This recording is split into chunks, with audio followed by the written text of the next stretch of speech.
Right now, while you're listening to this, something subtle is happening inside your head. A small part of your brain is quietly evaluating whether this is worth your attention, or whether it should move on to something easier. You don't hear this calculation, but it's there, running in the background. It runs when you open a book, when you sit down to work, when you think about going to the gym. Thousands of times a day, your brain asks the same question: should I stay or should I escape? And most of the time, without you even realizing it, escape wins. This isn't because you lack discipline, it's because your brain has learned a new rule. A rule that didn't exist for most of human history. The rule says effort is optional. Discomfort is unnecessary. And if something feels even slightly hard, there's always a faster reward waiting somewhere else. That rule didn't come from you. It was trained into you slowly and visibly through screens, stimulation, and constant convenience. And once your brain learns this rule, discipline doesn't just feel hard. It feels pointless. What makes this dangerous is that you start blaming yourself. You tell yourself you're lazy, that you lack motivation, that something is wrong with your character. But nothing is wrong with you. Your brain is doing exactly what it was trained to do. It's optimizing for the fastest possible reward, not the most meaningful one. And in a world where effort-free pleasure is always available, discipline feels like a bad deal. There was a time when your brain didn't behave like this. Effort didn't feel so heavy. Focus didn't collapse every few minutes. You could sit with boredom without panic. You could work deeply without constantly needing a break. That version of you didn't disappear because you got weaker. It disappeared because your reward system was quietly rewired. The same neural machinery that once helped you persist through difficulty was hijacked and repurposed to chase stimulation instead. Your brain runs on a simple economy. It constantly measures effort against reward. High effort with delayed payoff gets rejected. Low effort with instant pleasure gets approved. This system evolved to keep you alive when energy was scarce. But today, that same system is being exploited. Every scroll, every notification, every shortcut gives your brain a tiny hit of anticipation. Not satisfaction, anticipation. The promise that something interesting might happen next. And that promise is enough to keep you hooked. Over time, your brain adapts. When rewards come too easily, they stop feeling rewarding. The system dulls itself. What once felt exciting becomes normal. What once felt normal becomes boring. And what requires effort starts to feel painful. This is why motivation fades. This is why discipline feels unnatural. This is why starting feels harder than continuing. You're not resisting work. You're resisting the feeling of deprivation your brain experiences when stimulation is removed. The most misunderstood part of this process is that pleasure and satisfaction are not the same thing. Pleasure is quick, intense, and fleeting. It requires no effort and leaves no residue. Satisfaction is slow, earned, and stable. It comes after effort, not before it. Modern life floods you with pleasure and starves you of satisfaction, so you end your days entertained but empty, busy but unfulfilled, stimulated but restless. And here's the quiet tragedy. The more you rely on pleasure, the less capable you become of feeling satisfaction. Your brain stops releasing motivation for hard things because it has learned that hard things are unnecessary. Discipline doesn't disappear overnight. It erodes, slowly, subtly, until one day, doing anything meaningful feels heavier than it should. If you're honest with yourself, you've felt this. You've felt that resistance before starting. That invisible wall that appears between intention and action. You know what you should do. You even want the outcome. But something inside you refuses to move. That refusal isn't logical, it's chemical. It's neurological. It's a reward system that has been trained to expect ease. The mistake most people make is trying to fight this with willpower. They push harder, they force routines. They shame themselves into action. And it works for a while. Until it doesn't, because willpower is finite and a dysregulated reward system is relentless. Eventually, the brain wins. Not because it's stronger than you, but because it's responding to incentives you haven't changed. The truth is uncomfortable but freeing. Discipline doesn't come from forcing yourself to do hard things. It comes from teaching your brain that hard things are rewarding. Until that lesson is learned, discipline will always feel like self-punishment. Once that lesson is learned, discipline starts to feel natural, even satisfying. Not because effort disappears, but because resistance does. As you're listening to this, notice what's happening inside you. Notice if part of you wants to skip ahead. Notice if your attention drifts. Notice if there's a subtle urge to check something else. That urge is the system we're talking about. You don't need to fight it right now. Just recognize it. Awareness is the first crack in the conditioning. If this feels uncomfortably accurate, if you can see how your brain has been trained away from effort and toward escape, just leave a simple comment saying, "I'm listening," not as a promise to change, not as motivation, just as a signal that you're aware something deeper is happening. Because once you see how the system works, you can't unsee it. And once you understand why discipline feels painful, you're finally in a position to change that relationship. This is only the beginning. Once you start seeing this pattern, it becomes impossible to ignore. You begin to notice how often your mind reaches for escape the moment effort appears. Not because the task is unbearable, but because your brain has been conditioned to believe that discomfort is a signal to stop. That belief feels natural now, almost invisible, but it's actually learned behavior. And learned behavior can be unlearned. Your brain is not designed to make you successful, fulfilled, or disciplined. It's designed to conserve energy and keep you comfortable in the short term. For most of human history, that design worked in our favor. Effort led to survival. Persistence led to food, shelter, safety. The reward system made sense. But the environment changed faster than our biology. Now, effort is optional and reward is instant. Your brain didn't evolve for this world, but it adapted to it anyway. Adaptation is powerful, but it cuts both ways. The same mechanism that trained your brain to avoid effort can train it to seek it again. This is where most people misunderstand change. They think discipline is a personality trait, something you either have or you don't. In reality, discipline is a relationship. A relationship between effort and reward inside your nervous system. And right now, for most people, that relationship is broken.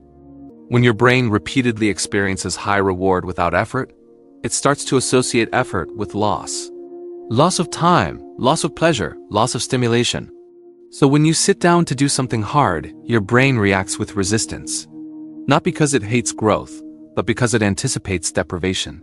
It believes you're about to take something away from it. And the brain will fight perceived loss harder than it will pursue gain. This is why starting feels harder than continuing. Before you begin, your brain sees only cost. Once you're immersed, the equation changes. Attention stabilizes. The threat fades.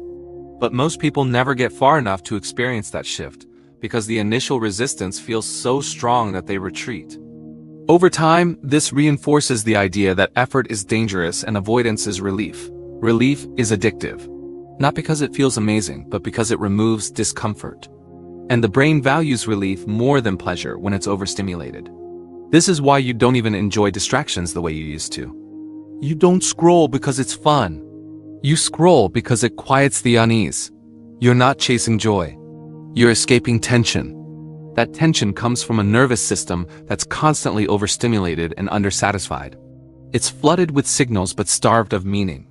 And meaning only comes from sustained effort, from doing something long enough for it to matter. Your brain knows this on some level, which is why avoidance never truly satisfies you. The relief fades quickly and the restlessness returns. The deeper problem isn't distraction. It's that your brain has forgotten how to wait. It has forgotten how to tolerate boredom, friction, and delay. And without those capacities, discipline will always feel unnatural. Because discipline requires staying when every impulse tells you to leave. This is where the idea of a dopamine reset becomes relevant. Not as a trend, not as a challenge, but as a neurological necessity. When you reduce constant stimulation, you're not punishing yourself. You're giving your reward system space to recalibrate. At first, this feels awful. Your brain protests. It creates anxiety, restlessness, irritation, not because something is wrong, but because it expects stimulation and isn't getting it. That discomfort is information. It's the sound of your nervous system adjusting its expectations. Most people misinterpret it as a sign they're failing, so they escape again. But if you stay with it, something subtle begins to happen. Your baseline shifts. Small things start to register again. Focus becomes possible. Effort feels slightly less hostile. Not easy, just less resisted. This is not motivation returning. It's sensitivity returning. Your brain is becoming capable of responding to slower rewards again. The kind of rewards that only appear after effort. The satisfaction of finishing something. The quiet confidence of progress. The calm that comes from alignment between intention and action. What's important to understand is that this shift doesn't happen through intensity, it happens through consistency, through repeated exposure to effort without escape. Every time you stay with discomfort instead of numbing it, you teach your brain a new association. Effort no longer predicts loss. It predicts meaning. And meaning is the deepest reward system humans have.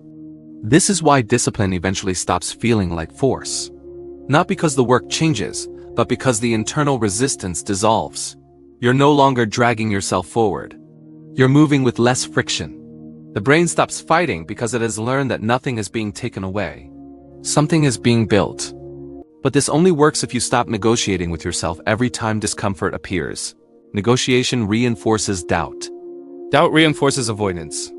And avoidance retrains the system all over again. Clarity matters. When effort appears, you don't debate it. You notice the resistance and act anyway, calmly, without drama. Over time, the resistance weakens. Not all at once, but enough that you begin to trust yourself again. You stop seeing yourself as someone who starts and quits. You begin to see yourself as someone who stays. That identity shift is crucial.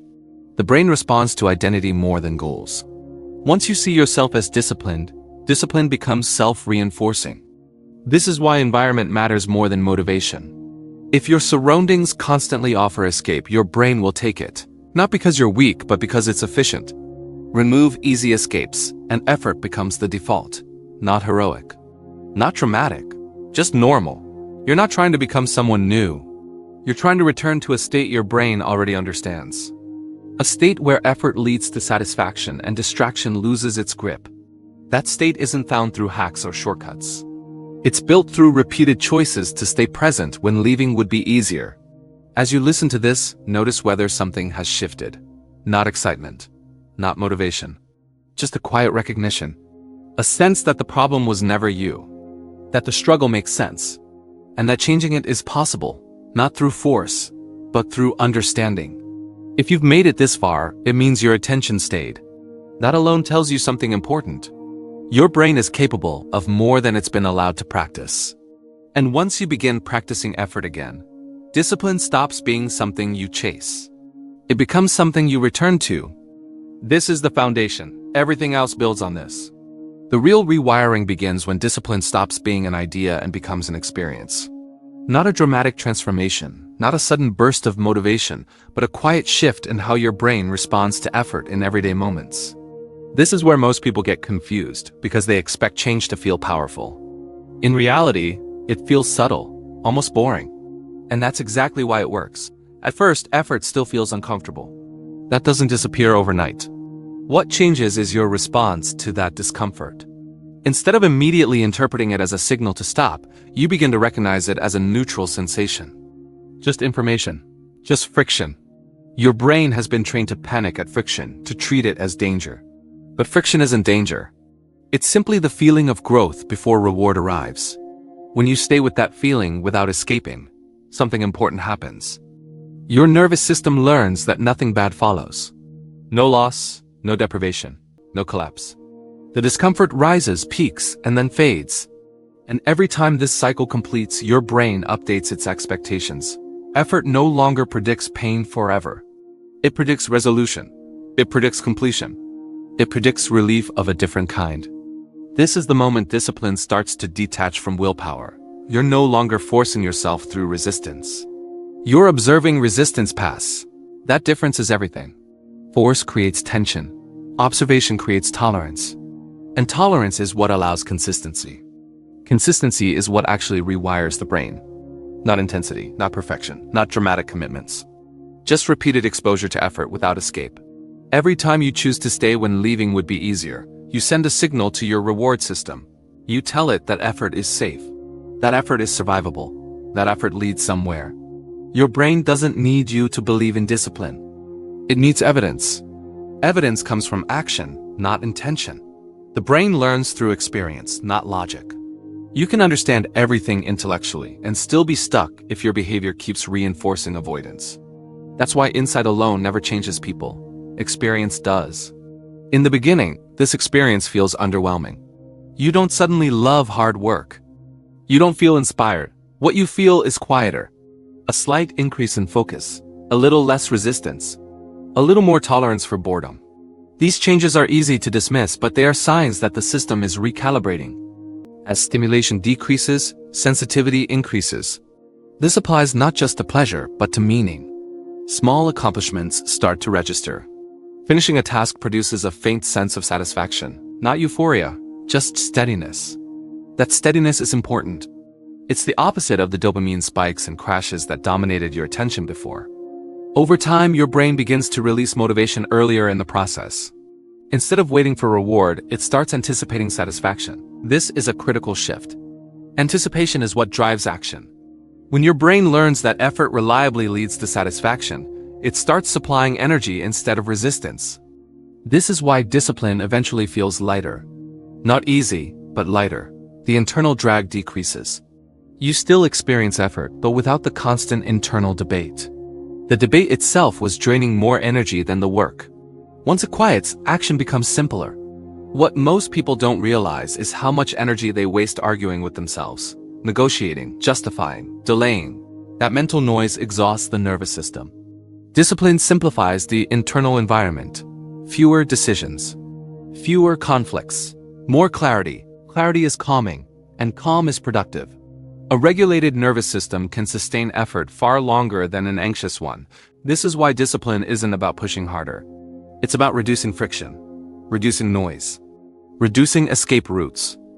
As this process continues, identity begins to shift. You stop seeing yourself as someone who struggles to start. You begin to see yourself as someone who follows through. This isn't a motivational trick. It's a neurological update. The brain forms identity based on repeated behavior. When your actions become consistent, your self-image follows. Once identity shifts, discipline becomes self-reinforcing. Acting in alignment feels natural. Acting out of alignment feels uncomfortable. This is the opposite of where you started. Distraction used to feel like relief. Now it feels like regression. Not because it's forbidden, but because it no longer satisfies the same way. This is the moment many people misinterpret as becoming different. In reality, you're becoming regulated. You're returning to a baseline where effort and reward are properly connected, where stimulation doesn't dominate decision-making, where focus is available again. It's important to understand that this state is fragile at first. Your brain will test it. Old habits will resurface. Temptations will appear stronger some days than others. This isn't failure, it's maintenance. The reward system is adaptive, and it responds to what you repeatedly expose it to. The goal is not to eliminate pleasure, it's to rebalance it. Pleasure without effort weakens discipline. Pleasure after effort strengthens it. Context matters. Sequence matters. When reward follows work, the brain learns the correct order. When reward replaces work, the system degrades. This is why structure matters more than motivation. When effort is scheduled and distraction is restricted, your brain stops negotiating. It adapts. Negotiation is a symptom of unclear boundaries. Clear boundaries reduce cognitive load. Reduced load increases consistency. Over time, discipline stops feeling like something you do and starts feeling like how you live. Not rigid. Not extreme. Just intentional. You choose effort not because you have to, but because it feels better than avoidance. Because you've experienced both sides enough to know the difference. Avoidance promises relief, but delivers emptiness. Discipline promises discomfort, but delivers stability. Once your nervous system learns this difference, the choice becomes obvious. Not easy, but obvious. You begin to trust yourself again. Trust is built through kept promises, even small ones, especially small ones. Each follow-through repairs a bit of self-respect, and self-respect is a powerful stabilizer. People with self-respect don't need constant motivation. They act from alignment. This is what reclaiming control actually looks like. Not domination of the self, but cooperation with it. Your brain stops fighting because you stop confusing it. Effort leads to reward again. The system makes sense again. As you listen to this, you may notice a quiet resolve forming. Not excitement. Not urgency, just clarity. A recognition that discipline isn't something you're missing. It's something your environment and habits trained out of you. And if it was trained out, it can be trained back in. The process isn't dramatic, it's repetitive. And that's what makes it powerful. Small decisions, repeated daily, reshape the nervous system. Over time, those decisions compound into a different way of living. This is the path back to enjoying discipline. Not because effort becomes pleasurable in the moment, but because your brain relearns the deep satisfaction that only effort can provide. And this is still not the end. At some point, understanding turns into responsibility. Once you see how your brain works, once you recognize how effort was slowly trained out of you and replaced with constant escape, you can't pretend anymore.